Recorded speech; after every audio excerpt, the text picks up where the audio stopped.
साकी नाक्यात घडलेला एकूण प्रकार आणि त्यानंतर झालेला त्या निर्भयाचा मृत्यू हा मन सुन्न करणारा आहे, अतिशय चटका लावून जाणार आहे। ज्या प्रकारे गेल्या महिन्याभराच्या काळामध्ये बलात्काराच्या घटना होत आहेत, कुठेतरी याच्याकडे लक्ष घालण्याची आवश्यकता आहे।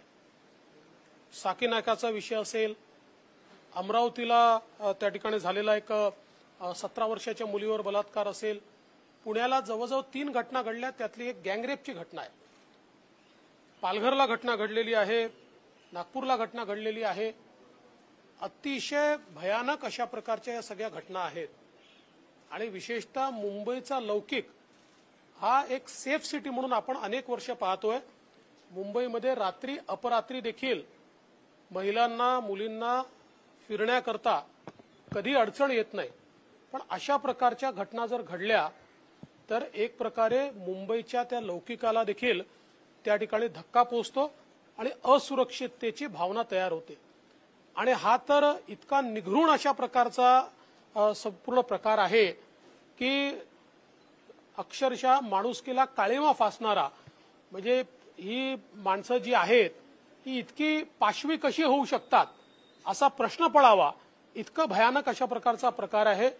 आमची मागणी आहे की या संदर्भात कुठल्याही परिस्थितीमध्ये सर्व आरोपी जे आहेत, ज्यांचा रिमोटली देखील याच्याशी संबंध असेल, अशा सगळ्या आरोपींना अटक करावी। तात्काळ फास्ट ट्रॅक कोर्टामध्ये हे प्रकरण न्यावं आणि फास्ट ट्रॅक कोर्टाच्या माध्यमातून या आरोपींना शिक्षा झाली पाहिजे। खरं म्हणजे शिक्षा तर काय करावी हे न्यायालय ठरवतं, पण अशा नराधमांना फाशीच झाली पाहिजे, अशा प्रकारची आमची मागणी आहे।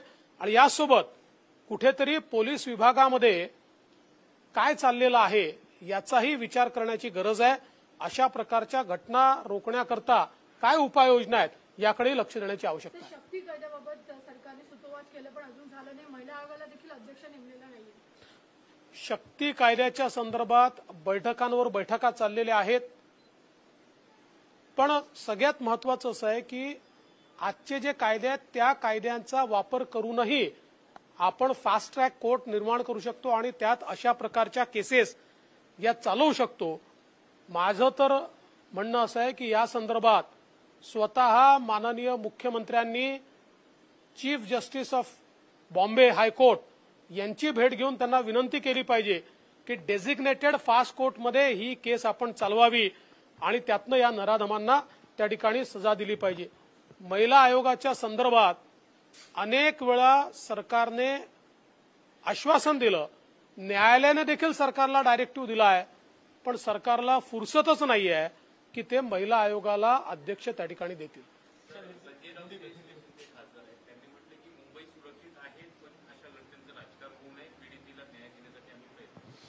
संजय राऊत काय बोलतात त्याच्यावर मी काही रिएक्शन वगैरे देत नाही, ते काय एवढे मोठे नाहीत। आपण जर बघितलं की पिंपरी चिंचवड असेल, पुणे असेल, सतत महिला बलात्काराच्या घटना घडतात आणि आपण बघतो पोलीस कुठेतरी ह्या सरकारचं पोलिसांवरचं नियंत्रण गेलं असं म्हणावं लागेल। मुळातच असं जे काही घडतं आहे, म्हणजे मी असं म्हणणार नाही की यापूर्वी घटना घडल्याच नाही, घटना घडतात, पण इतक्या फ्रिक्वेंटली या घटना घडणं हे देखील महाराष्ट्रासारख्या राज्याला शोभणार नाहीये। खरं तर आपली सगळ्यांची मानसिकता अशी घटना घडूच नाही, अशीच अद्दल घडली पाहिजे। तथापि अशा जर घटना वारंवार घडत गेल्या तर मात्र त्यातनं असुरक्षिततेची भावना निश्चितपणे तयार होते आणि ती परिस्थिती या ठिकाणी आहे। आता मुळातच पोलिसांच्या संदर्भात एक प्रकारे पोलिसांमध्येही काही प्रमाणामध्ये नाराजी दिसून पडते आहे।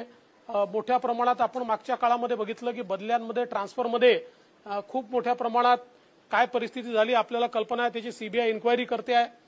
एवढंच नाही तर अगदी काल परवा देखील ज्या काही बदल्या झालेल्या आहेत त्या संदर्भात अनेक IPS अधिकाऱ्यांनी देखील मला त्या ठिकाणी स्वतः बोलून दाखवलं की नियमबाह्य अशा प्रकारचा सगळा व्यवहार चाललेला आहे।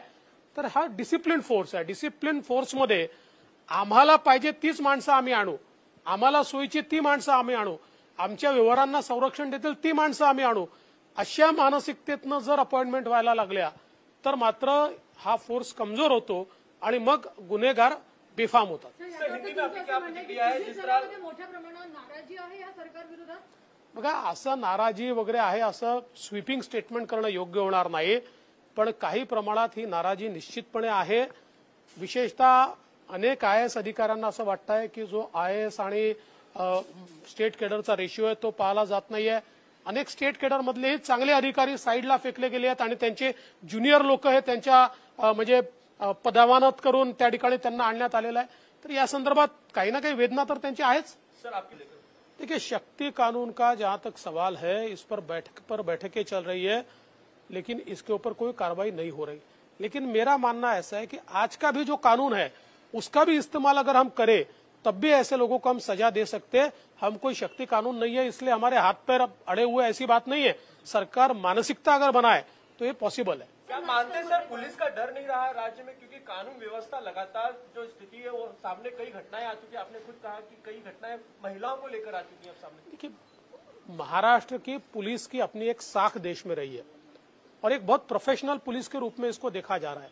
लेकिन पिछले 2 सालों में जिस प्रकार से पुलिस में इंटरफियरेंस चल रहा है, आपको पता है एक CBI जांच चल रही है, उसमें तो बहुत जबरदस्त ऐसी चीजें बाहर आ रही है.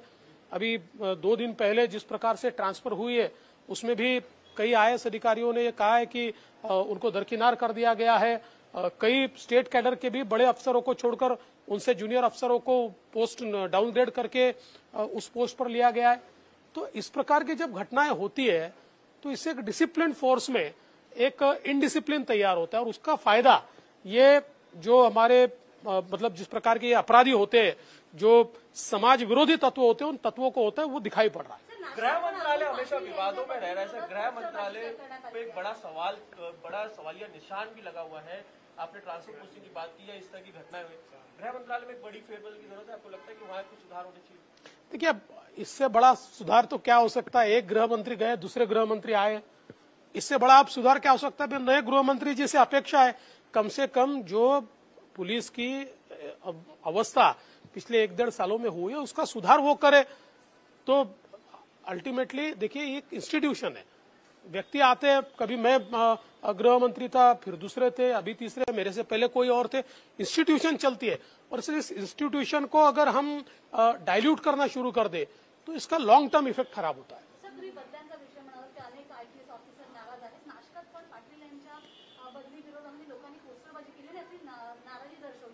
कोण पाटील, कोण नाही, मला कल्पना नाही त्याची.